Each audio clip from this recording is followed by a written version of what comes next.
Good morning, Winnie. You can see behind me this pile of damage from Carmichael Hall.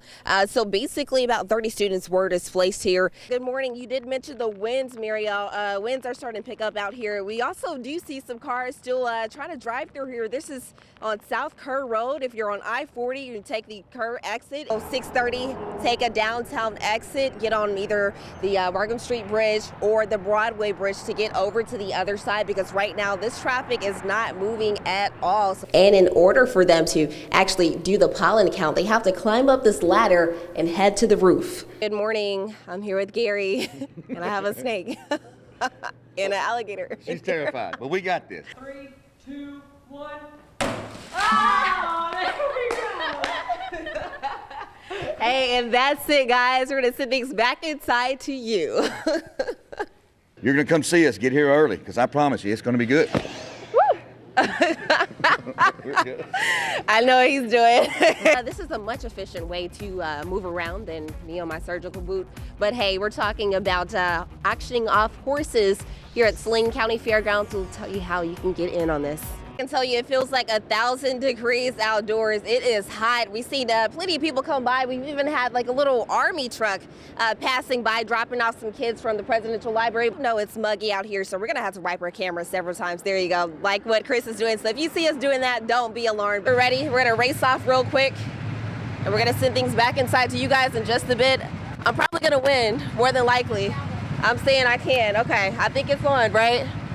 I should probably put my seatbelt on too. Look at that. So, oh, this is not bad. But anyway, so once again, that's happening. I believe Ed Buckner will actually be out here a little bit later on. He's bringing Weather Force 11. Good morning, guys. Unfortunately, the kids are not here. It's dark and early here at Maumelle High School. No, just kidding. Here they are. Everybody give it up. That's right. They're having a blast this morning. And Perry County is now the first Central Arkansas dispatch center with the ability for residents to text 911. The day at the country club ends in foul play. Arkansas Game and Fish posted a video on Facebook from Centennial Valley Country Club, getting more than 1,000 shares and 80,000 views. The video shows two men kicking and killing a goose on the Conway Golf Course last month. Newport Police Officer Lieutenant Patrick Weatherford is still waiting for answers as authorities continue their investigation. Now, in honor of them and other fallen officers, a motorcycle ride will be held all across the state today. Erica Ferrando shares more. 4 employees from a West Memphis daycare now facing criminal charges and accused of shooting up a Little Rock nightclub. Joining us this morning, we have THV 11's Winnie Wright. She's live with all the details. Good morning, Winnie. And a flight attendant is attacked by a passenger mid-air. Now, the FBI is investigating the incident. This was earlier because we need the coffee earlier. We have that early morning shift, so we need that like right now.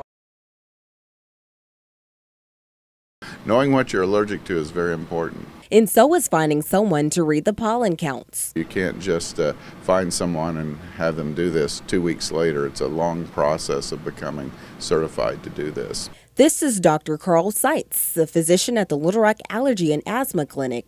No, he's not the pollen reader. That person actually lives in Alabama and reads the counts via Skype. I think this is an innovation. I don't think anyone else in the country is doing this remote pollen readings. That person is Jamie Pierkowski. Once retired, now is back looking at those pollen samples. It's just good to know what's out there and how to treat it. Let's check off the Burkhardt pollen trap.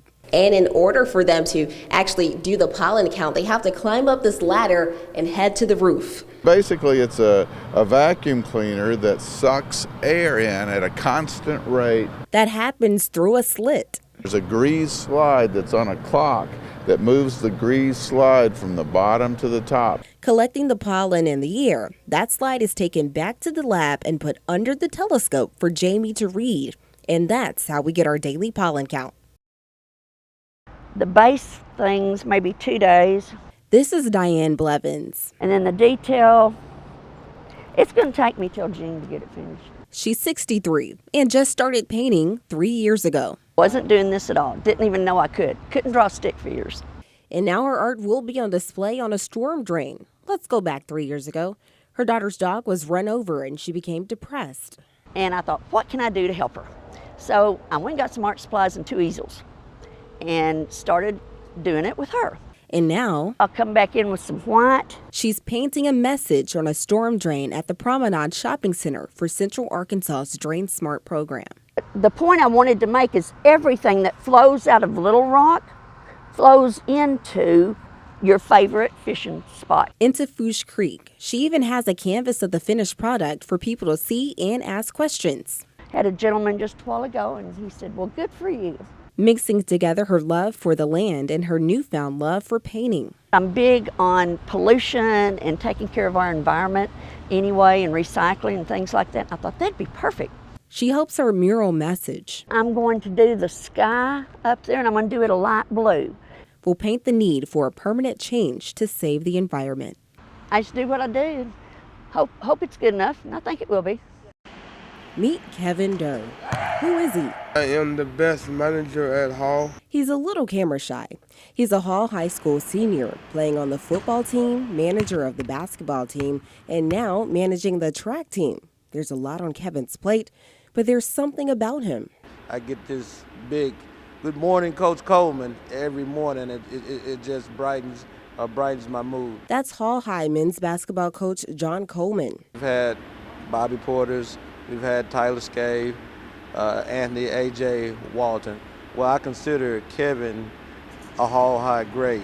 You can find Kevin at every practice, every game, telling the team, Get focused, ready to play hard. Sometimes I've even seen Kevin try to grab the clipboard and coach. Last year, men's basketball assistant coach Melvin Bullock wanted something different to add to the team. So he asked for Kevin's help. Unknowingly, that it would bring so many special things to the program. And during football season, You scored a touchdown. Yeah, man. How did that feel when you scored? and on senior night this year, got in the basketball game. Everybody felt the love. The whole gym just blew up with excitement. While busy getting the basketball team ready, he's also a huge help to his church, serving as a junior deacon at Independence Baptist. But it's the simple lessons in life he's taught them, all without even knowing. Just be grateful and thankful for every opportunity and situation you're in, and don't take anything for granted.